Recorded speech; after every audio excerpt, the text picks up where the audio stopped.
to be? That is the question. Says Hamlet as he wonders whether or not it's better to be alive or dead. Shakespeare's most performed play makes us think about this and other big philosophical questions. Hi everyone, and welcome back to Look and Listen English lesson. Today we meet again in another literature lesson, and this time Shakespeare's maybe most famous play, Hamlet. Alright, so first let's get to know the characters, and after that I go through the plot with you. Plus there is a short activity waiting for you at the end of this video. So, I'm excited. Let's get started.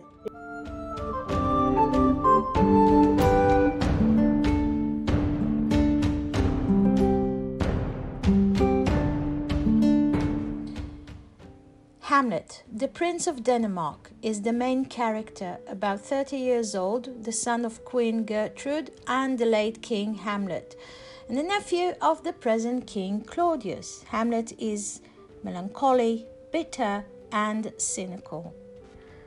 Claudius, the King of Denmark, Hamlet's uncle, and the play's antagonist, the villain of the play, Claudius is a calculating, ambitious politician driven by his sexual appetites and his lust for power, but he occasionally shows signs of guilt and human feelings. His love for Gertrude, for instance, seems sincere. Gertrude is the Queen of Denmark, Hamlet's mother, recently married Claudius. Polonius, the Lord Chamberlain of Claudius's court, a pompous, conniving old man. Polonius is the father of Laertes and Ophelia. Horatio, Hamlet's close friend who studied with the prince at the university. Horatio is loyal and helpful to Hamlet throughout the play. After Hamlet's death, Horatio remains alive to tell Hamlet's story. Ophelia, Polonius's daughter, a beautiful young woman with whom Hamlet has been in love. Ophelia is a sweet and innocent young girl. Even in her lapse into madness and death, she remains maidenly, singing songs about flowers and finally drowning in the river. Laertes, Polonius's son and Ophelia's brother, a young man who spends much of the play in France, passionate and quick to action. The ghost, the spirit of Hamlet's recently deceased father, the ghost who claims to have been murdered by Claudius, calls upon Hamlet to revenge. Fortibus, the young prince of Norway, whose father, the king also named Fortinbras, was killed by Hamlet's father, also named Hamlet. Now Fortinbras wishes to attack Denmark to avenge his father's honor, making him another foil for Prince Hamlet. Rosencrantz and Guildenstern, two slightly bumbling courtiers, former friends of Hamlet. Ostrich, the foolish courtier. Volintman of and Cornelius, they are both courtiers. Marcellus and Bernardo, the officers who first see the ghost walking.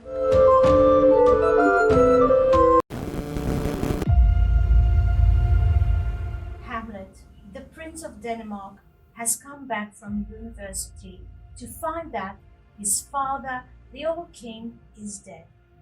His mother married his father's brother Claudius, who is now the king of Denmark.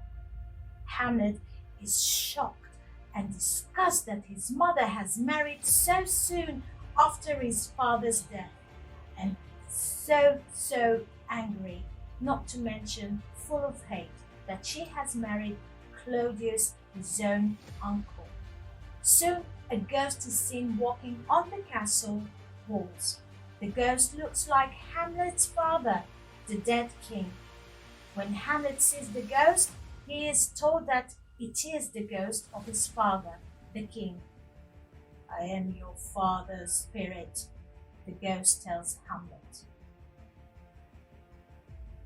The ghost tells him that he did not die naturally, but was murdered by his own brother, Claudius. Claudius put poison into his ear, causing him a painful, tragic death. The ghost tells Hamlet to take revenge on Claudius for murdering him. Hamlet can't believe that his mother would marry the man who murdered her husband. So he becomes so depressed and thinks about killing himself. To be or not to be, that is the question. Hamlet wonders, starts to pretend that he is mad while he tries to find out if the King Claudius really did kill his father. Claudius soon notices that Hamlet is behaving some sort strangely, so he asks Polonius, his advisor, to spy on him.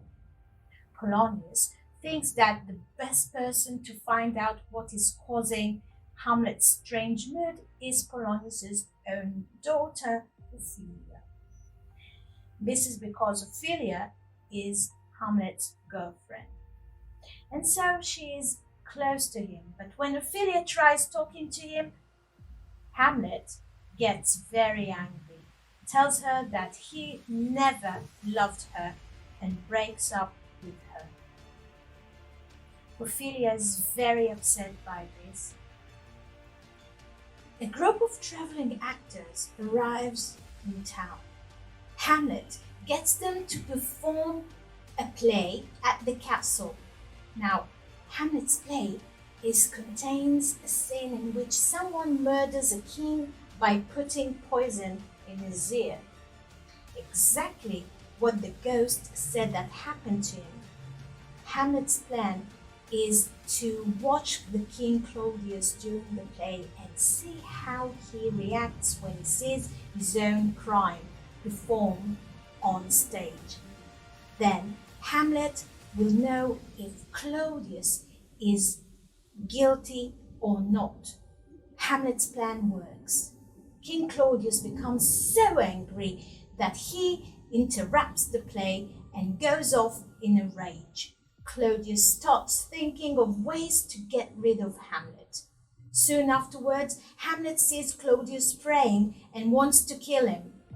But he worries that if he does, Claudius will go to heaven instead of going to hell, which, as a murderer, he deserves. So Hamlet does nothing and goes to speak to his own mother. While they are talking in his mother's room, he sees someone moving behind the curtains. Hamlet thinks that it must be Claudius, so he takes his sword and stabs through the curtain. But he is shocked to find that he has in fact killed Polonius, the advisor, not Claudius. This is, of course, means that Hamlet has killed the father of his own girlfriend, beloved Ophelia. Ophelia goes mad and drowns herself in the river. Ophelia's brother, Laertes, comes to her funeral and is furious about what was happened. He and Hamlet argue about who loved Ophelia most, and King Claudius now sees an opportunity to finally get rid of Hamlet. He organizes a sword fight between Hamlet and Laertes. To make sure that Hamlet is killed, Claudius gives Laertes a sword covered with a poison.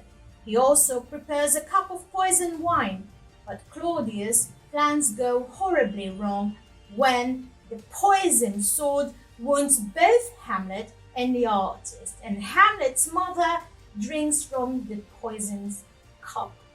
Knowing that he is about to die himself, Hamlet kills Claudius, finally getting revenge for the murder of his father. At the end of the play, of all the royal household of Denmark are